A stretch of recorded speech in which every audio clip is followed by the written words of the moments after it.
你有没有试过在最痛苦的年纪被你最亲近的人无情地推入深渊？有没有那么一刻，你明知道自己一无所有，却还要咬牙撑着，不能倒下，我的青春是从一记耳光开始的。沈曼18岁那年第一次明白了亲情2个字有多讽刺。那天天灰蒙蒙的，像极了他心里的乌云。他把成绩单放在饭桌上，轻声说了一句爸，我高考又没考上。空气安静了几秒，沈建国抬头，目光从报纸上移到他脸上，下一秒巴掌狠狠甩了过来，耳边一阵嗡鸣，沈曼整个人跌坐在地上，眼泪在眼眶里打转，却倔强的没掉下来。沈家的脸都被你丢尽了。男人怒吼着，眼里满是失望与恼怒。你看看你读书读的什么玩意儿，你还想复读，你配吗？厨房里传来碗筷碎裂的声音，林秀华赶紧跑出来护住女儿建国。他才18岁，还年轻，还可以再来一次的。闭嘴！沈建国怒瞪妻子，你教出来的好女儿除了会浪费钱还有什么用？她不是你捧在手心的宝，是个废物。那一夜，沈曼坐在窗边，一夜没合眼，窗外的小巷静悄悄的，只听见夏夜的虫鸣。她的眼睛通红，像被火烧过。第二天一早，她拖着行李箱离开了沈家林。秀华一路送到巷口，塞给她一叠钱，还有一本旧旧的学习笔记本。这本是你以前的练习册，我替你嘘，捡起来的母亲轻声说，眼眶早已红了。曼曼妈妈支持你，如果你真的想再读一次，妈妈陪你。沈曼接过笔记本，像握着一把燃烧的火，两人搬到了市郊的老小区。一室一厅，破旧逼仄，但有母女相依的温暖。林秀华靠着当护工的微薄工资勉强维持生计，而沈曼白天去培训机构上课，晚上在小区附近的便利店打工。每晚回家，他都会坐在小小的书桌前，摊开那本练习册，一笔一画的复习。他要证明他不是废物。有一天夜里，他下班回家的路上，看到邻居胡奶独自坐在石凳上发呆。老人70多岁了，腿脚不利索，却总喜欢看沈曼复习，还时常递给他几本老掉牙的旧小说，说是能开拓眼界。姑娘，人要活得有骨。气胡奶奶说，你妈妈是个好人，别让她伤心。沈曼点点头，眼里泛起诗意似的，她不能倒下。然而命运似乎总喜欢开玩笑。她偶然得知沈建国早在她初3那年就有了外遇，而那个女人不仅破坏了父母的婚姻，还带着一个和她差不多年纪的男孩搬进了沈家。有一次她到沈家门口取之前落下的书包，却听见门里传出那个女人尖利的声音，小伯快来吃饭，你爸今天给你买了最爱吃的排骨。那个声音甜腻而刺耳，让沈曼的心狠狠地揪了一下。沈伯然这个名字在他心里像钉子一样定下。再往后有一次在车站，他碰巧遇见那个女人的妹妹，一个染着红发的女孩子嚷着要去夜店，对方无意中说漏，哎呀小伯要不是妈命好，早被扔福利院了。沈曼站在原地，双脚冰冷。这句话像一道闪电，把一切画得清清楚楚。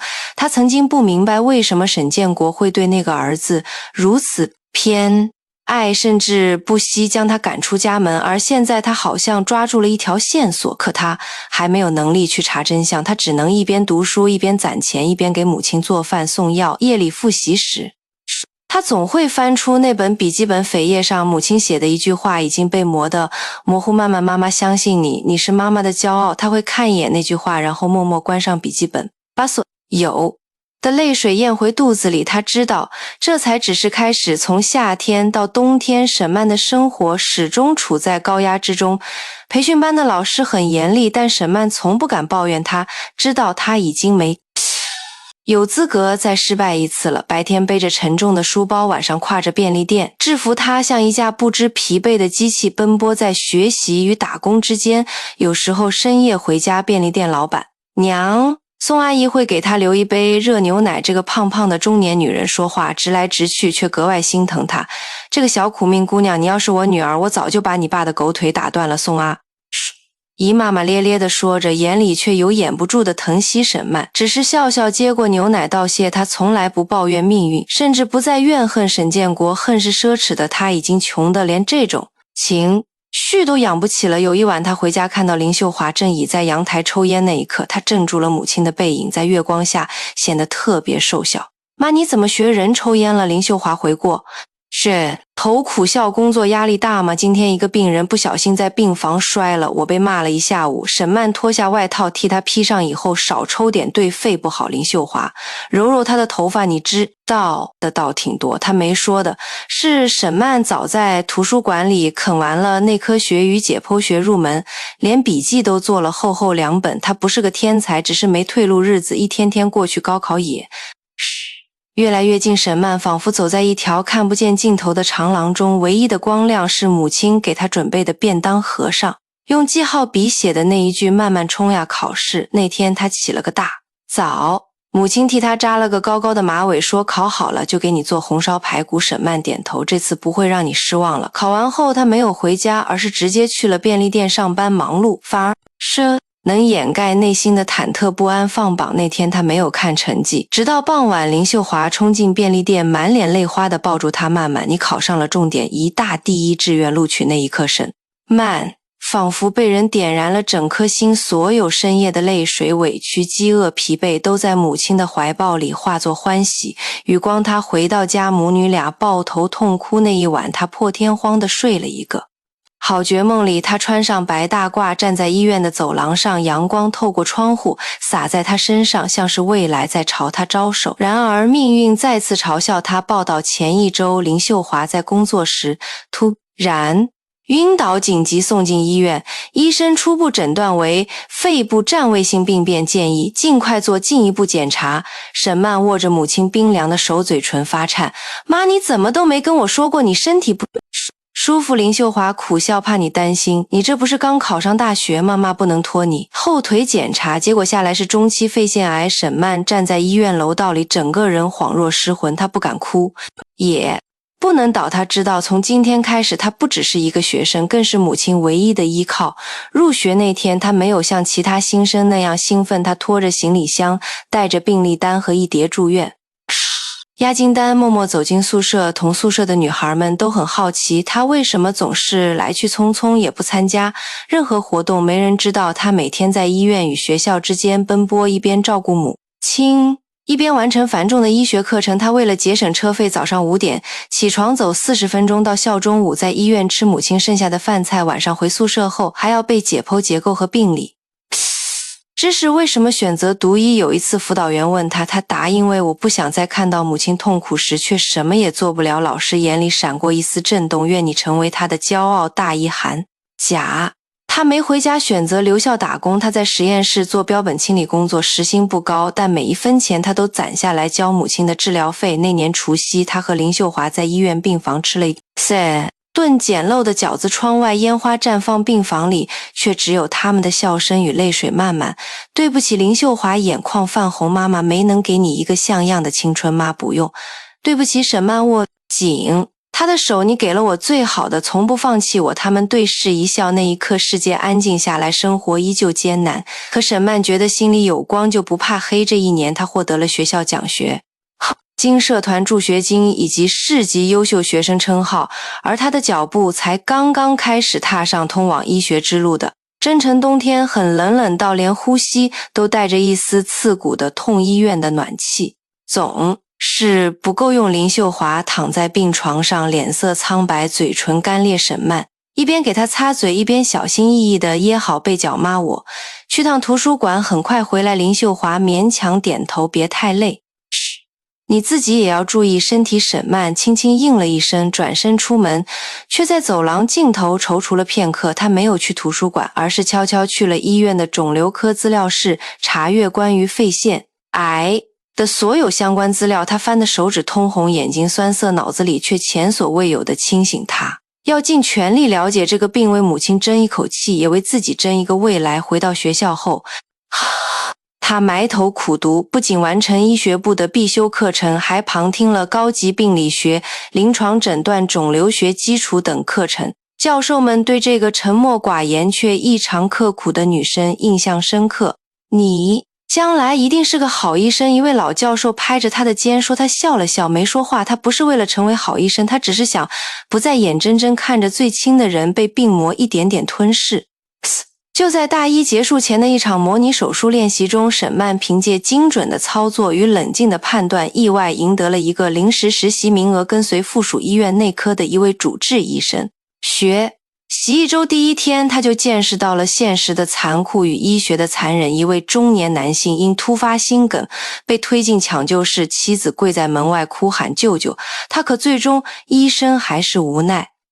摇头。沈曼站在走廊上，看到医生走出那一刻的沉重，也看到家属崩溃时的绝望。医生不是神带他的实习老师淡淡说，但我们必须尽力成为人们最后的希望。那一刻他感受到了一种沉甸甸的责任。这一周他跟着老师查房记录、换药，做各种琐碎却重要的工作。他认真到连护士都偷偷夸他像颗小钉子，哪儿都能顶上。也是在这段时间，他第一次遇到了陈放，一位神经内科的实习医生。那天他在走廊上搬病历本，不小心把一摞资料撞倒在地，正弯腰捡时，双修长有力的手帮他一起拾起文件。你是新来的？他微笑着问他，点点头。是的，内科实习，我在神内，有空可以来找我借资料。他说完，把他的一本笔记归还给他，你这个字挺好看的。那句话像一滴水，轻轻落在他风干的心湖里，没泛起涟漪，却留下印记。后来他们时常在楼道偶遇，一个点头，一个微笑。他不知道陈放是否记得他，但他却记得他每次走路都自带风，像个阳光沐浴下的树影，安静却有温度。他从未动过心思，母亲的病是他生命的中心手术，定在6月中旬。医生说有70%把握，但需要配合放疗烛前一晚。林秀华忽然拉住他的手，慢慢，如果手术后我醒不过来，你不要太难过。沈曼眼眶瞬间泛红。会的妈，你一定会好起来。林秀华摇头，你要坚强，活出自己的样子，不要再被过去困住。那一夜，沈曼坐在病房外的长椅上，一直等到天亮。手术持续了5个小时，医生终于推门而出，还算顺利。接下来得看恢复情况。那一刻，他哭了。手术后，林秀华的状态一天天好转，沈曼更用心学习，也更努力申请奖学金兼职攻读。他常常一边打字录入病历，一边偷偷背课本，甚至用兼职所得报名参加了一个国家级医学青年竞赛。那场竞赛他准备了整整2个月，最终凭借肺癌个案分析报告拿下了2等奖。领奖时，他站在台上，看着台下热烈的掌声，心里默默说了一句，妈，我没有让你失望。学期末，他终于收到了全国医学生特有奖学金的通知，还有一封实习邀请信，来自宁海市人民医院神经科落款人陈放。他不知道是巧合还是命运，但他知道自己的努力终于被人看到。这一年，他完成了脱胎换骨的蜕变。她不再是那个被父亲逐出家门、带着羞辱活着的女孩，而是一个即将成为医生的女性，坚韧、冷静、清醒，并且充满希望。她明白人生不会立刻改变，但只要坚持走，就一定会有光。沈曼没想到自己会以这样的方式再次面对那张熟悉又陌生的脸。8年后，她以主治医师的身份站在急诊室门口，看着担架上躺着的男人沈建国，满身是血，意识模糊，车祸胸部钝伤，疑似肋骨骨折半肺挫伤。急救护士快速报告，沈曼垂下眼帘，声音冷静，送入重症监护，立刻做 CT。 旁边还有2个病人，分别是一个年轻男孩和一个中年女人。他一眼就认出了那女人冯燕，那个曾经骄横跋扈、横插他家庭的情敌，现在却显得狼狈不堪，头发凌乱，神情惊惧。而那年轻男孩沈博然，时隔多年，他已经从当年那个懵懂少年成长为俊朗青年，身穿名牌，面容英气，但此刻他捂着腹部，额头冷汗。看着沈曼时，眼神充满陌生，没有人认出他。他穿着白大褂，头发梳得整齐，眼神坚定，从骨子里透着疏离与专业。他不再是那个在客厅里被扇耳光的女孩，她是医生，是这个城市医德口碑最好的年轻专家之一，沈医生。重症室床位已清空，护士催促沈曼点点头，转身准备离开，却听到冯燕尖锐的声音，医生，我儿子怎么还不处理？他才20岁，你们医院要是耽误了他，我一定告到。是卫健委。沈曼回头淡淡道，优先结案。病情严重程度排列，你儿子出血量不多，初步稳定，请耐心等候。冯燕一愣，那双眼睛盯着他的脸，猛然放大，脸色一变。你是沈曼？没有回答，径直走入手。是。术士当晚沈建国的手术进行得很成功，他作为主刀医生之一，完成了胸腔引流与骨折，复位他的手，从未如此吻他的眼，从未如此。清术后第3天，沈建国苏醒了，沈曼站在床尾，面无表情地看着他的男人，望着他，眉头紧蹙。你是沈曼？他轻轻点头。沈建国张了张嘴，却一句话也说不出来。他的女儿，他曾经挥手赶出家门的女儿，如今站在他的病床边，以医生的身份俯视他，这是一种无法形容的讽刺。我母亲最近身体很好，谢谢关心。沈曼淡淡开口，语调没有波澜。沈建国脸色发白，嘴唇颤动。你回来就好。我没有回来。他打断他，我是医生，我的职责是救人，与你无关。说完，他转身离开，只留下男人瘫坐在病床上。目光空洞。几天后，沈博然也从术后观察中转入普通病房。他似乎对沈曼的身份一无所知，还一脸少年人的傲气。医生，我想出院，我有重要的比赛。沈曼看了他一眼，没说话，只在病历上写下几行字：恢复良好，建议休养1周。他皱眉，你知道我是谁吗？我爸是市建委。我知道你是谁。他终于开口，眼里没有一丝波澜。但你知道你是谁吗？沈博然一愣，像被针刺了一下。就在那天晚上，沈曼偷偷进入化验室，从系统中调出沈博然和沈建国的亲子匹配报告，结论排除父子关系匹配度为 12.6%。 他手指僵住，仿佛早已预料，却又被现实狠狠扎了一针。果然，他从那个女人的妹妹口中听到的传言是真的。沈建国为了个假儿子抛妻弃女，冷血无情，甚至毁了他的青春，而那个被他当成心肝宝贝的人根本没有一丝血缘。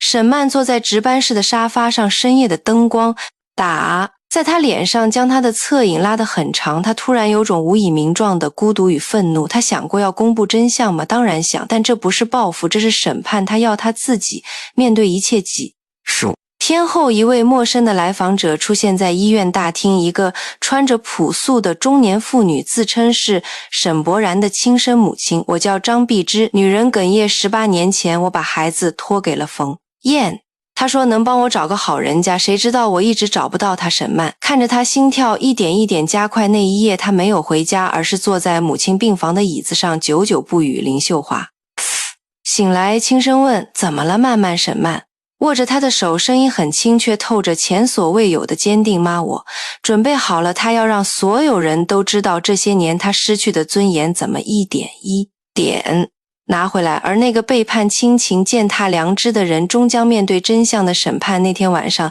宁海最繁华的百乐会所灯火辉煌，这是沈建国 V15岁的寿宴，他终于恢复是健康精神得志，一副老来得志的模样。身边站着冯燕，一袭旗袍，高调张扬，嘴角始终挂着胜利者的笑意。今天不仅是我的生日，沈建国骄傲地举杯，也是我儿子沈博然从名校归来，即将步入政界的第一步，来为他干杯。掌声雷动，宾客络绎不绝，各界人士齐聚一堂，连市建委的副主任都到场祝贺。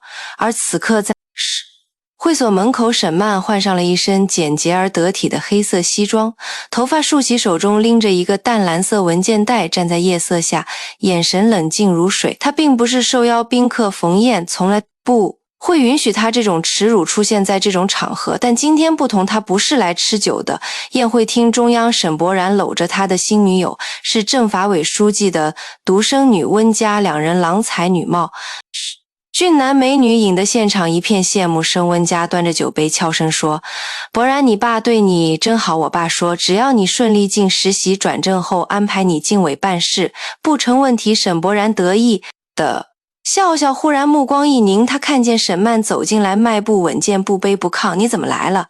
他低声说。沈曼没有看他，只径直走向讲台旁，礼貌地对主持人耳语几句，出示是了事医院的工作证。很快主持人露出为难的神情，却仍然让出了话筒。各位，沈曼站在台上扫视全场，对不起，我今天不是来祝寿的，我来是为了讲一个故示众人窃窃私语，沈建国的笑容逐渐僵硬。这个故事的主角是一个父亲，他在18年前赶走了自己的女儿，只为了一个并不属于他的儿子，而这味儿叔子今天也站在场众人的目光下，被称为骄傲未来栋梁。冯燕脸色骤变，拉了拉沈建国的袖子，他疯了，快叫人把他赶出去。但沈建国却怔怔看着沈曼，像突然被什么预感卡住喉咙。我是一名医生，我不谈情绪，只谈数据。沈曼缓缓打开文件袋，抽出一份带着鲜红公章的亲子鉴定报告，高举过头。沈博然与沈建国不具备亲子关系，匹配度为 12.6%， 结论排除化。现场炸开了锅，沈博然僵住温家，猛地推开他。什么意思？你不是说你是市建委主任的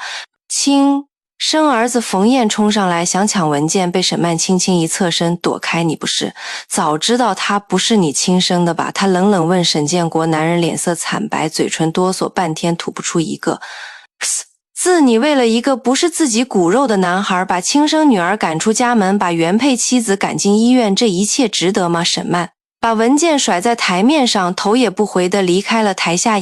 论如潮，有人拿出手机拍照，有人发微博。宁海地产大佬儿子身份造假，女儿实名举报，父亲偏心真相。10分钟后，话题就冲上了热搜，宴会厅彻底混乱。沈博然冲向温家，却被他甩了一巴掌。骗子，你耽误我整个未来。沈建国跌坐在椅子上，仿佛老了10岁。冯燕抱着他，不停叫着我们走，他就是来毁我们一切的。而此刻沈曼已走出会所，抬头望着夜空星辰，点点他的脸上没有一丝得意，只有如释重负的平静。他知道这不是结束，也不是报复，这是一种归位，一种迟来的公正。回到医院时，他在值班台碰到一位新来的实习护士，对方递来一杯水，笑道：沈医生，您今天在微博上火了。他挑了挑眉，您是那个揭露假儿子的医生吧？网上都在夸您勇敢正义呢。他接过水，低声说：我只是说出了事实而已。回到办公室，他坐在椅子上，看着窗外，一排排街灯，那盏最亮的好像多年前他在夜路上为自己点下的第一束光。他终于说服自己，过去真的可以放下了。初春的风人带着些许寒意，但阳光已经开始变得柔和。宁海市人民医院的妇产科楼层一间单人病房里，沈曼正靠在病床上，脸色微白，眉眼却温柔。她刚刚生下一个小女孩，母女平安，窗边站着盛放，她弯着腰，小心翼翼的为女儿换尿布，笨拙又认真。沈曼望着她，嘴角带笑，眼神盈盈如水。你给她取好名字了吗？她轻声问我，想叫她陈曼既有你的名字，又像一首慢歌，平平安安的长大。沈曼点点头，轻轻握住丈夫的手。就在这时，护士推门而入。沈医生，有人在楼下，说是您的父亲。沈曼的笑意淡了些，告诉他，我刚生产，需要休息护是一愣，低声补充，他还带了份亲子鉴定，说他和您确实是父女。沈曼的指尖微颤，他知道这一天终究还是来了。下午，他悄悄下楼，看见沈建国站在医院门口，鬓发花白，手里拎着一盒水果。他看上去比过去瘦了很多，眼神中不再是高高在上的骄傲，而是迟来的悔意。他看见他迟疑地走上前，曼曼，你还好？沈曼没有说话，只是看着他，仿佛在看一个遥远又陌生的影子。我知道我以前对不起你，他哽咽着，但你现在过得这么好，我真的很欣慰。你不是说我配不上你们沈家的脸吗？他语气平静，却句句如刀。沈建国低头，是我错了，是我瞎了眼。他从口袋里掏出那张亲子鉴定，我拿这个不是为了证明你是谁，傻的女儿是想告诉你，我愿意认你。可是沈曼看着他，声音依旧冷静，我已经不需要再被谁认了。沈建国抬起头，眼眶湿润，却不敢再逼近一步。我现在有丈夫，有女儿，有母亲，我不缺家人。他顿了顿，补上一句，谢谢你曾经的教训，让我明白什么是我不想成为的人。沈建国仿佛被什么击中，站在原地良久未动直。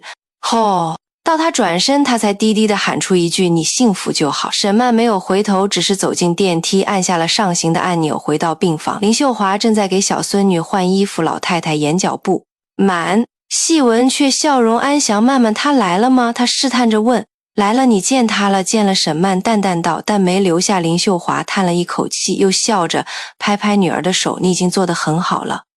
他点点头，抱过女儿小婴儿，咿呀几声，软软地靠在他怀里。那一刻，他感受到从未有过的满足。他没有用愤怒去毁掉父亲的人生，也没有用原谅去赎清。切过去，他选择了放下，选择了不再牵连，选择了自己新的起点。从前的他一直在寻找一个父亲的位置，而现在他已经成为了母亲。他要用自己全部的温柔与坚定去给予这个新生命一个完全不同的家，不被偏爱，不被放弃，不被牺牲。未来会怎样，他不确定，但他知道他再也不会在深夜里哭着问为什么，因为他已经亲手把那个问题埋在了8年前那个雨夜的尽头，再也不回头。你觉得刚刚的故事怎么样？欢迎在下方留言分享你的想法。现在我要续讲一个同样精彩的故事，不过在此之前别忘了点赞影片并订阅频道来支持我哦，一起来探索吧。拒绝为老师凑钱买房，我被踢出了家长群，女儿喊着，泪扑到她那位富豪老爸怀里，哭诉我和丈夫是做房地产生意的，家里身家早已过亿，但我们夫妻俩都是白手起家的，从最初一无所有的打拼中走过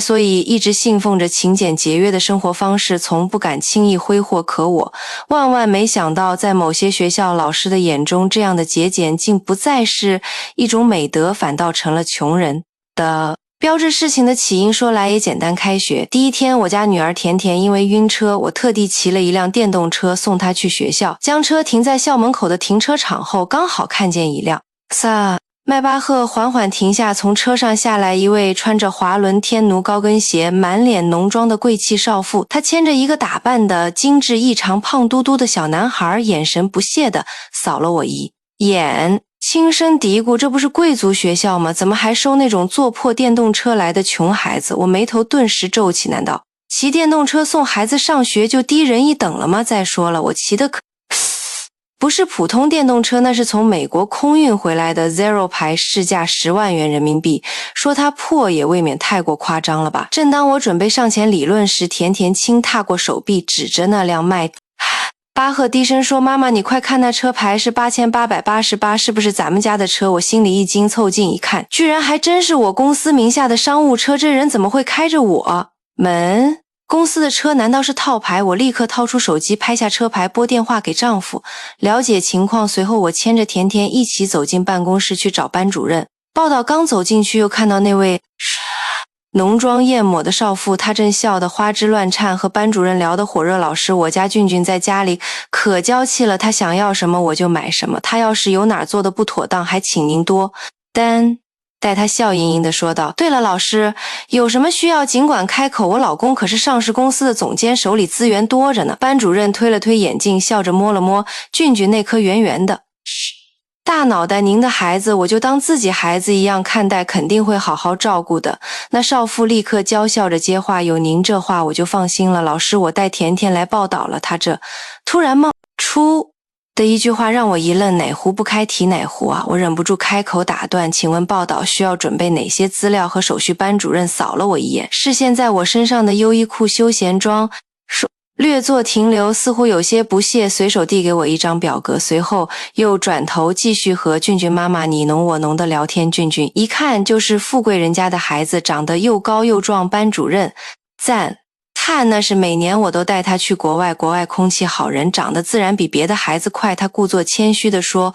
我拿着登记表在一旁默默填写，表格里有一栏要填写父母姓系，我照实写了孩子爸爸在工地干活，我本人是工地资料员。填完后，我将表格递交给班主任，他随意扫了一眼，眉头立刻皱了起来。俊俊妈妈这时凑了过来，扫了一眼我的表格，顿时露出夸张的轻蔑神情。班主任呐，这可是贵族学校，怎么连农民工家的孩子也能进来？他的声音刺耳无比，故意提高音量，整个办公室的人都听得清清楚楚，四周家长的目光齐刷刷地投向我，仿佛我是什么传染源似的。有几个站得近的家长甚至下意识往后退了几步，嫌恶情溢于言表。农民工一个月才赚多少钱？连我家狗一个月花的钱都不如他这种家庭，居然也能进的来咱们贵族学校，怕不是砸锅卖铁挤破脑袋进来了吧？周围的议论声毫无遮掩地钻进我的耳朵，老鼠就算钻进龙窝也变不成龙。他冷冷一句话，仿佛一把刀划破了我的自尊。我忍着心中憋屈，抬头问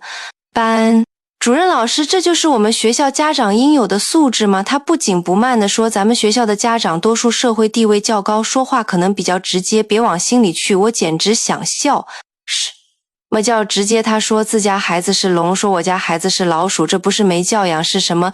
脑子里还装着点9年义务教育的常识吗？正当我气不打一处来时，甜甜突然发出一声撕心裂肺的惨叫，妈妈，我好疼！我猛地转头，只见甜甜被俊俊狠狠按倒在地，那孩子左手掐住他脖子，右手死命扯着他的头发，试图将他头上的草莓发卡抢下来住手。我怒吼一声，条件反射般将俊俊推开，他摔在地上，立刻嚎啕大哭，鼻涕眼泪糊了，一脸肉嘟嘟的脸颊满是油光。妈妈，我的头好疼！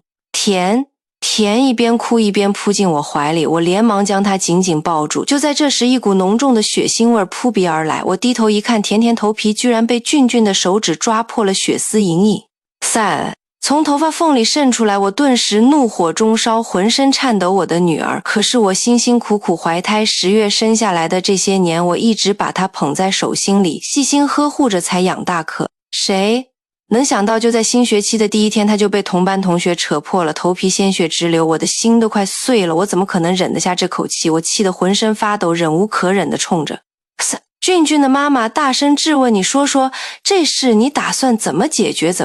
他竟还一副理直气壮的样子，快步扶起自己的孩子，双手叉腰，眼神凌厉地看着我，声音拔高孩子之间打打闹闹不是很正常的事吗？再说了，你刚刚还推了我家俊俊，把他吓得哭起来，我都还没找你算账呢。我冷笑出声，怒火中烧，你儿子把我女儿的头打破就是正常，我不过轻轻推了你儿子一下，你就要找我算账。俊俊妈妈挑起下巴，一脸傲慢，那当然，我家俊俊可是金贵着呢。我简直气炸了，立马掏出手机准备报警，幸好班主任眼尖察觉到气氛不对，连忙跑出来打圆场。好了，俊俊把甜甜弄伤确实不对，但你作为大人也不能对小孩子动手啊！依我看，这事就这么算了吧。我心里那个气啊，简直要炸开了。班主任分明就是偏袒对方，一点公道都没有，就这么算了，绝对不可能。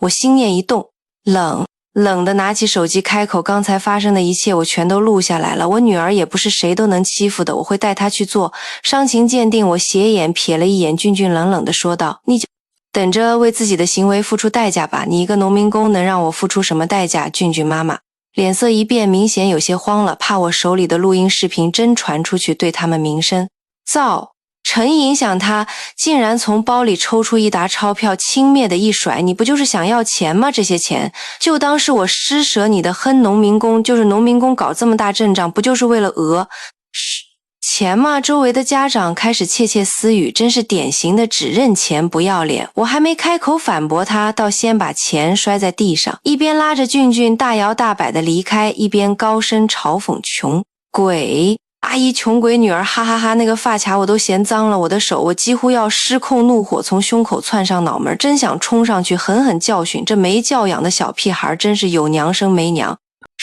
叫俊俊妈妈都赔钱了，这事就这样算了吧。班主任慢悠悠地走过来，指了指地上散落的钞票，语气里带着轻蔑，这钱你收下吧，你家女儿不过是头皮被抓破了一点点，就能讹到这么多钱，也算赚到了。我看都没看，他冷着脸抱起甜甜，抬脚狠狠踩了一下，那些钱头也不回的离开了教室哟。这农民工还有点骨气，什么骨气？肯定是嫌钱少了，还想着讹更多呢。身后家长们你一句我一句的议论着，我懒得理会，直接带甜甜去了医院，医生马上为她清洗伤口消毒，处理认真包扎，还开具了伤情鉴定报告。随后我给老公打电话，请他帮忙查一下公司车辆的使用记录。他告诉我，今天公司那辆迈巴赫是被商务总监开走的，说是要去参加一个商务会议，而我们公司这个商务总监正好姓王，叫王小俊。我心里忽然有了点不好的预感，怀疑俊俊的妈妈是不是就是这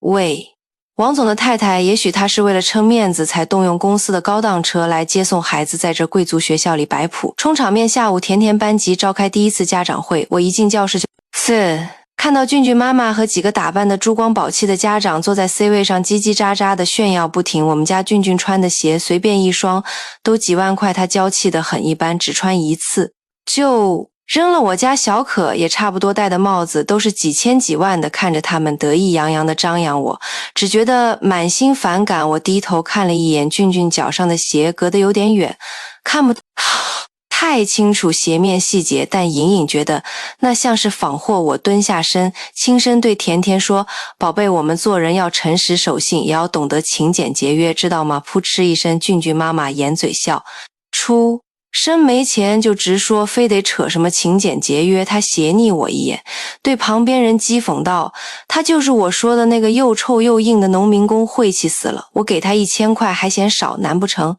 是他女儿的脑袋镶钻了。我咬紧牙关，手指攥成拳头。你那点破钱我根本瞧不上。刚张嘴准备反驳，班主任突然走进来，打断了我们。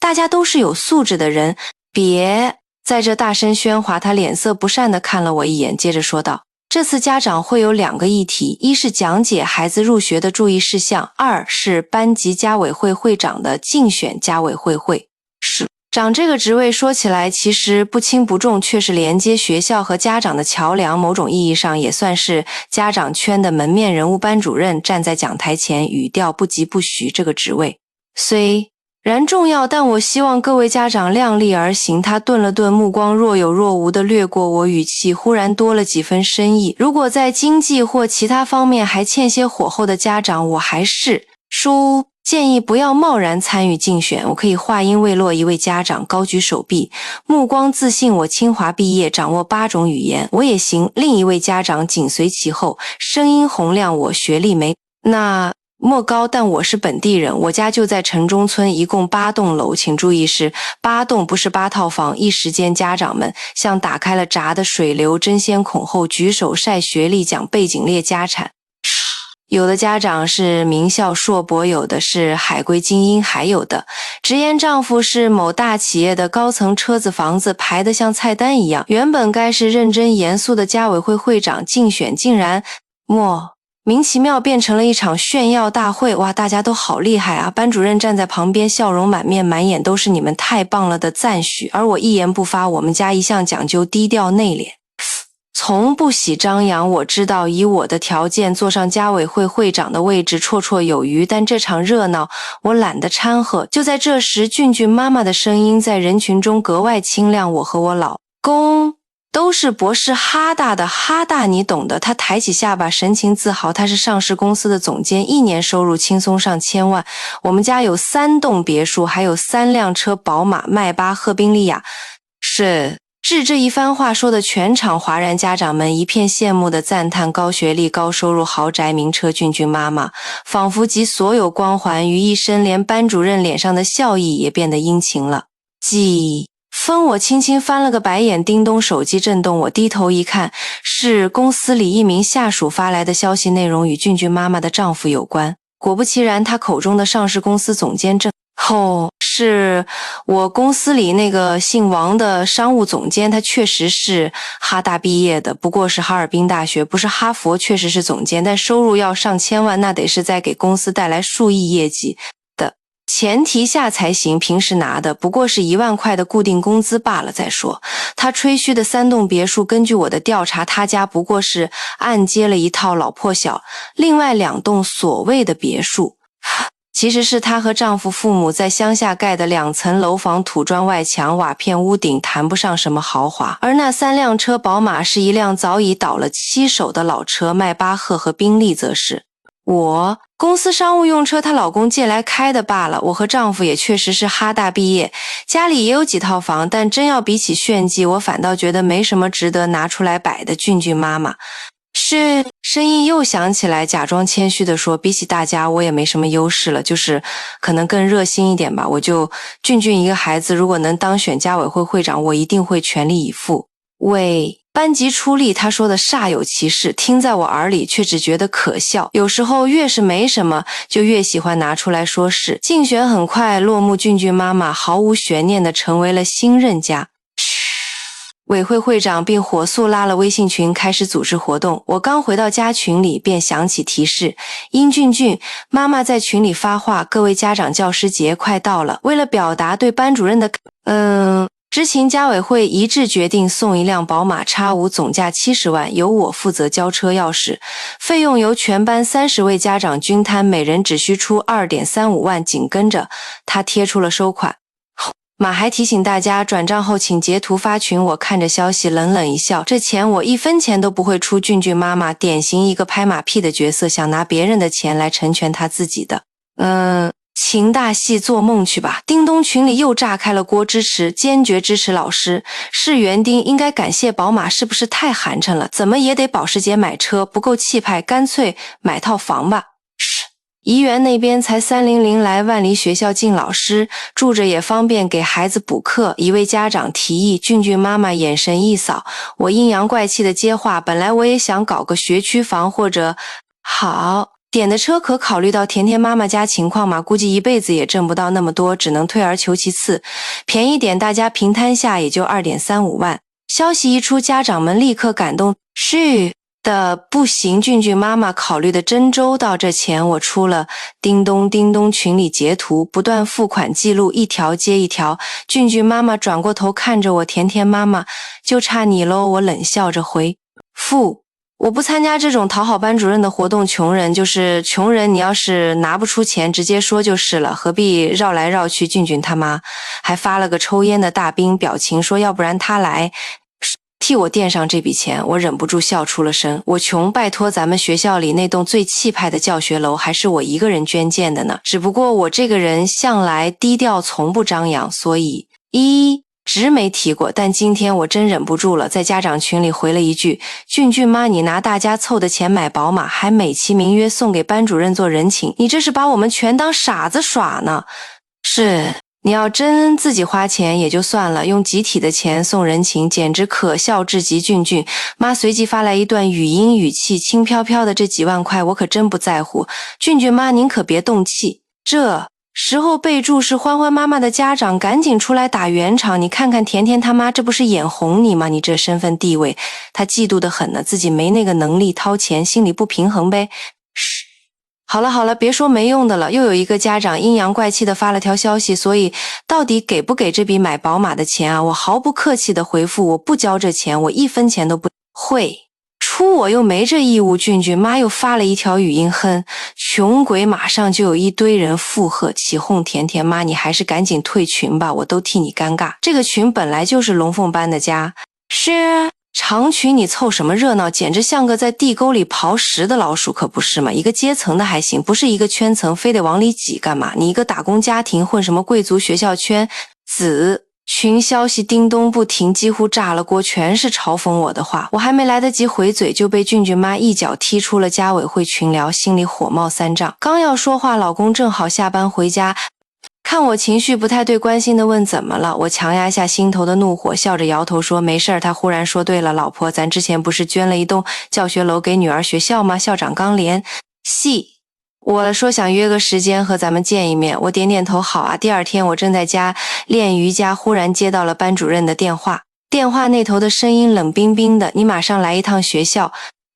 我有点懵，问发生啥事儿了，他语气生硬，我没空跟你解释那么多，你现在必须立刻到学校来。我心里咯噔一下，以为甜甜出事儿了，连衣服都顾不上换就往学校赶到了班主任办公室。一进门我就看见办公桌上摆着一把印着宝马标志的车钥匙，班主任正和俊俊妈低声说话，而我的女儿甜甜则垂着头独自一人站在办公室的角落，眼神躲闪，像只受伤的小兽。我心里一紧，冲到他面前，宝贝你怎么了？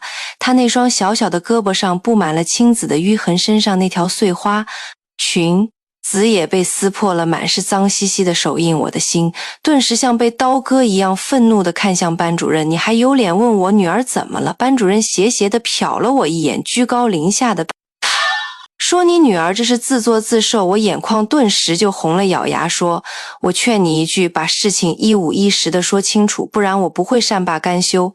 俊俊妈冷哼一声，她偷了我儿子的文聚合我报警了，正在发抖抽泣的甜甜斩钉截铁地说，我女儿绝不会偷东西，你嘴上说她偷，就真的是她偷了吗？班主任挥了挥手，俊俊强强你们两个过。哈，来，坐在沙发上的俊俊和强强站起身来，俊俊手里拿着一个奥特曼图案的文具盒，不过盒角已经破了一个口子。俊俊，你把事情的经过说一遍。班主任温和的摸了摸他的头，俊俊点头。刘老师，我今天下课上厕所回来就发现文具盒不见了。我问同学们，强强说是甜甜偷的。强强立刻补充，对，我亲眼看到甜把文具盒塞进书包的冤枉，这是彻头彻尾的冤枉。这个奥特曼文具盒我认识，我带甜甜去文具店时见过她，根本就不喜欢她，是个小姑娘喜欢的事。羊娃娃图案的文具最讨厌的就是这种奥特曼了。最关键的是，我女儿从小是我一手拉扯大的，我对她的教育严格到不能再严格，她怎么可能会去拿别人的东西？我轻声问她，宝贝，你没偷对不对？我轻抚着她的头，尽量用温柔的语气让她安心。甜甜怯生生地抬头看我，又看看班主任，嘴唇哆嗦着，就是不开口。我心里一阵刺痛，平时无论什么事他都会第一时间跟我说，现在这么沉默只能说明他在学校受到了威胁。我强忍怒火对他说，宝贝别怕，不管发生什么妈妈都在你这边，要是有委屈一定要告诉妈妈，妈妈一定会为你讨回公道。就在那一刻，甜甜突然哇的一声哭了出来，我没有偷俊俊的文具盒，是俊抢我的文具袋，我不肯给他就打我，还叫上强强一起打我，还掀我裙子，呜呜呜，你别胡说八道。俊俊骂，厉声打断他，我们家俊俊会抢你的破玩意儿，你爸妈是农民工，你那个破文具袋能值几个钱？我们俊俊根本瞧不上。我翻了个白眼，心里冷笑一声，我女儿甜甜用的可不是一般的笔袋，那可是 Cirque家的经典款长款钱包式文具袋，市面价格高达10800元人民币，哪是那种几块钱的奥特曼文具盒能比得了的？我冷声附和，对呀对呀，就你那破文具盒，我家甜甜一个笔袋就能买成千上万个，还说我家孩子会去抢你的文具袋，笑死人了。俊俊双手叉腰站在一旁，横眉怒目地盯着甜甜，眼里几乎要喷出火来，你再敢撒谎，我就把你舌头拔下来。我一句废话都不想再说了，我压下怒火，语气寒冷如冰，班主任，就现在请你立刻调出教室的监控给我看。然而班主任却站在原地纹丝不动，似乎在挑衅，你当学校是你家开的，想看监控就能看，真是个没脑子的农民工。俊俊妈妈满脸不屑，语气轻蔑的插话道，我告诉你，监控可不是你这种人能随便查的，要教育局批准才行。班主任也在一旁点头附和，我们学校有几千个学生，要是每个家长都要求调监控，那学校还怎么运转？我咬紧牙关，冷冷地说，这事我不会，就这么算了。你不想罢休，我更不打算罢休，毕竟是你家甜甜偷了我家俊俊的文具盒。俊俊妈妈冷笑卓娜，就现在你女儿必须向我儿子道歉，否则我就将此事报告给家委会，要求学校开除你家甜甜偷东西的学生，不配留在这里。甜甜眼中泛起泪光，小的手死死拽着我的衣角，声音颤抖，妈妈，我真的没有偷，我不想被开除。我蹲下身，挤出一丝安慰的笑容，宝贝别怕，不管发生什么，妈妈都在我缓缓站起身，眼神坚定。不仅是俊俊要滚出学校，就连他妈还有这位偏袒的班主任，我也会一并送去派出所。扑哧，办公室里顿时爆出一阵难听的大笑声，像是谁把无知当笑话在耍？班主任和俊俊妈一脸看疯子的表情看着我，班主任双臂抱胸，脸上的笑容浮夸的过头，你是不是脑袋进水了？俊俊都没被开除，你家甜甜还能得意忘形？俊俊妈妈不屑地仰起头，你看看农民工家的孩子刚入学第一天就偷东西，真是丢脸。他急忙掏出手机打开某音，一边拍视频边说，我要让所有人看看，笑死我了，还想开除我儿子呢。他的声音越来越大，办公室里所有人都听得一清二楚，老师们看我的眼神像是在看一个无知又可怜的笑话。甜甜妈妈，你还是别太冲动了。一位好心老师靠近我，压低声音劝说俊俊爸爸，可是给学校捐了一整栋教学楼，这事儿真闹大了，甜甜被开除。就麻烦了。哎，你们这些打工子弟好不容易靠贷款把孩子送进一小别，为了这点事毁了他的前程，我就说嘛，甜甜家又穷又小气，昨天还偷偷退了家委会的群俊俊妈神情高傲，前几天还讹我家俊俊医药费呢。感情这孩子也是贷款上学的，他的脸上露出胜利的笑容，就像一只尾巴张扬的雄孔雀、华丽雀，叫人反感。他又摆出一副大度的样子，算了，比核的事我就不计较了。我冷然回应：第一，我家不穷也不抠；第二，我从没讹你医药费那钱，我一分没要；第三，这比核的事我一定会追查到底，让你为你凭空污蔑我女儿付出代价。我看向班主任，语气冷淡：班费我愿意交，但如果这钱是为了给你买宝马，那我宁愿扔给狗也不会交。班主任脸色瞬间变了，把车钥匙藏到抽屉里，冷着脸说：宝马是我老公送的，你别在办公室胡说八道。我轻轻冷笑：这车怎么来的？你自己心里没点数吗？叮咚，手机突然响起，我拉着甜甜走出办公室，接电话是我老公打来的。老婆，我今天要和校长见面谈事，你在哪儿？我看了眼身后的办公室，冷静回答：我也在学校，正在处理孩子的事。你让王总监5点半把你送到学校停车场，顺便接我电话。挂断，我又回到办公室，班主任递给我一张刚打印的纸张，还带着余温，竟是一份退学申请书。你女儿偷了俊俊的东西，俊俊妈都不追究了，但学校不收有污点的学生。班主任冷淡地说：你在这里签个字就行。我眼角扫过那文件，心里嗤笑，真当我是没文化的农民工，想用这种方式把我女儿赶走。休想！我二话不说，直接把那张纸撕得粉碎。班主任瞬间气得脸通红，既然你这么不识抬举，那我就正式申请学校开除甜甜，不用1周，只要我打个电话，她就会被赶出校园。俊俊他爸可是上个月刚捐了一栋楼是学校的。俊俊妈挺起胸膛，高傲地扬起头，声音高亢的像要传遍整个走廊。我听了忍不住笑出声来，这俊俊妈可真是个能人啊，把公司的车一口咬定是她们家的自家车，我老公捐的教学楼，她竟然也脸不红心不跳的说成是她老公捐的。她一边对我笑着，一边举起手机说：我现在就给俊俊爸爸打电话，只要你肯跟校长反映一下甜甜偷俊俊文具盒的事，马上就能把他开除掉，这可真是天大的好事。他说话时那副志在必得的样子，就连班主任也露出了差点要拍手叫好的表情，显然心里乐开了花，我心里却凉得很。真不想再跟这种穷酸小气、交不起班费还偷东西反咬老师的学生有半点瓜葛。为老公俊在学校出点事，你过来帮忙处理一下吧。俊俊妈妈娇滴滴的拿着手机，声音都软得像糖水一样。你正在往学校这边来啊？哎呀，原来是校长请你吃饭啊！那太好了，正好人证物证都在，顺便把这事儿办了。电话刚挂断，他得意洋洋的斜眼看了我一眼，随即低头开始在手机上编辑那段提前录好的小视频。里念念有词，这视频肯定能火，文案我都想好了，就写穷人家的孩子硬闯贵族学校偷东西，还反咬一口污蔑恩人和老师。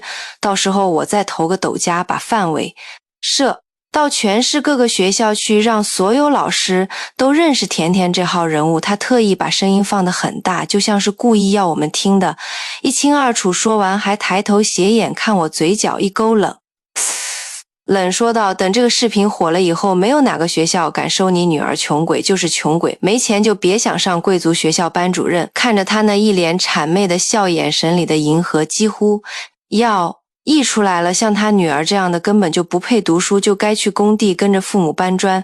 没多久他的手机响了，老公你到学校了。他一边拍了拍班主任的手臂，一边脸骄傲地说：我们家俊俊爸爸已经到了校门口停車场，校长都亲自去迎接了。班主任立刻竖起大拇指，俊俊爸爸果然是人物啊，真有本事。他一听这话，得意的嘴角都快笑歪了，脸上那种自鸣得意的神情就像盛开的花朵。他立刻收起笑容，严肃地说：不如我们一起去停车场，让校长亲口宣布把他女儿开除也好，让那穷鬼死心。我心里不由得冷笑，这俊俊妈简直就像个跳梁小丑，我真是连多说一句话都嫌浪费时间。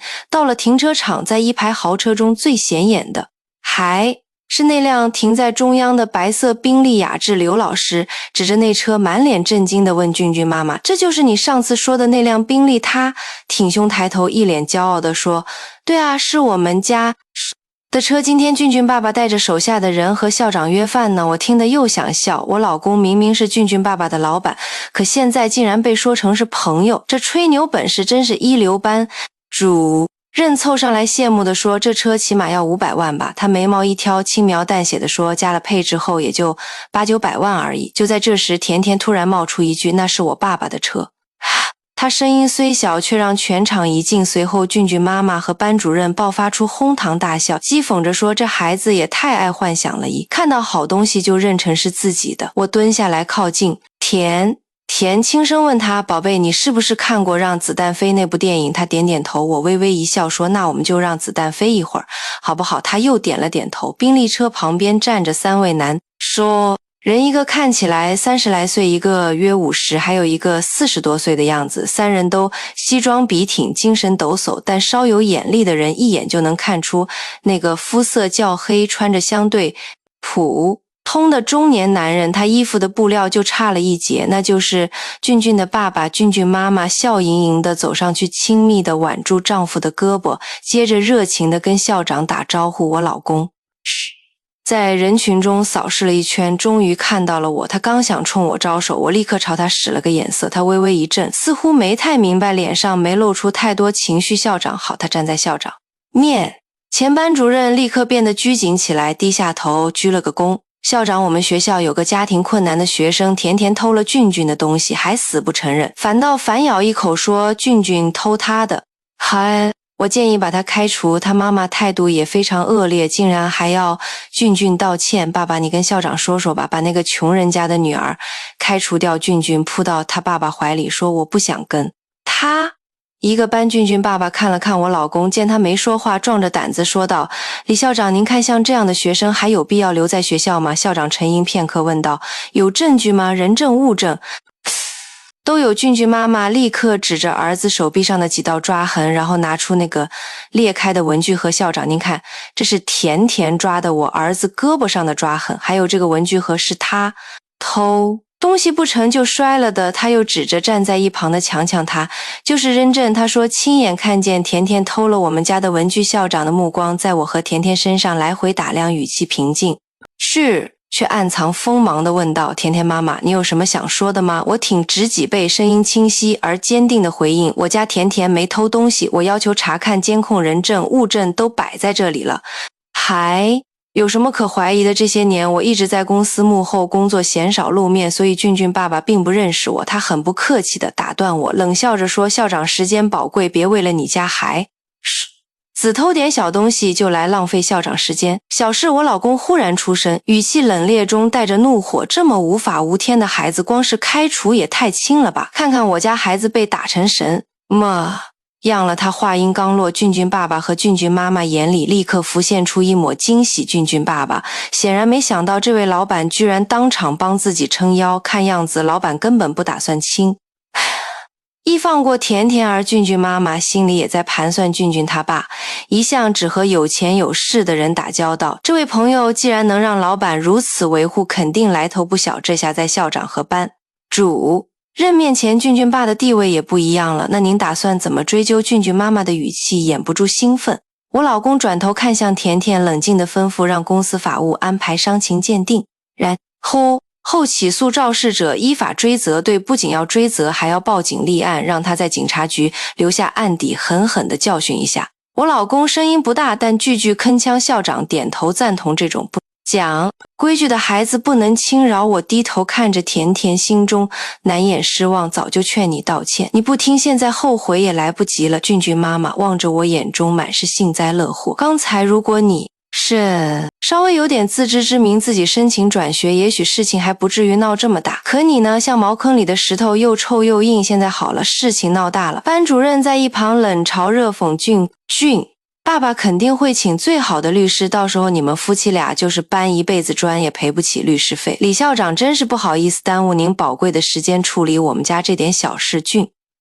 俊爸爸忽然转身恭敬地对我老公鞠了一躬。陶总，您不是说今天顺便来接夫人的吗？都等这么久了，夫人怎么还没到？他语气格外恭敬，试图表现亲密。不，我去您孩子班上问问我夫人，不就在你们眼前吗？我老公的脸黑得像要滴出水来，谁众人？一听这话，脸色瞬间大变。俊妈妈僵硬地转向班主任，是你吗？班主任脸色发白，连连摇头。不是我，这停车场空荡荡的，又正好是上课时间，除了我们没有其他人。俊爸妈和班主任脸色一下子都惨白如纸。是。我微微一笑，斜眼看着俊妈妈，甜一下子冲了出去，扑进我老公怀里，哭着喊爸爸。这一声爸爸仿佛惊雷劈下，众人全都呆住了。你别乱认人啊！呵。俊妈妈声音又尖又颤，那可是陶总啊！他急忙吩咐王石，快把那孩子拦住，别让他抓伤了。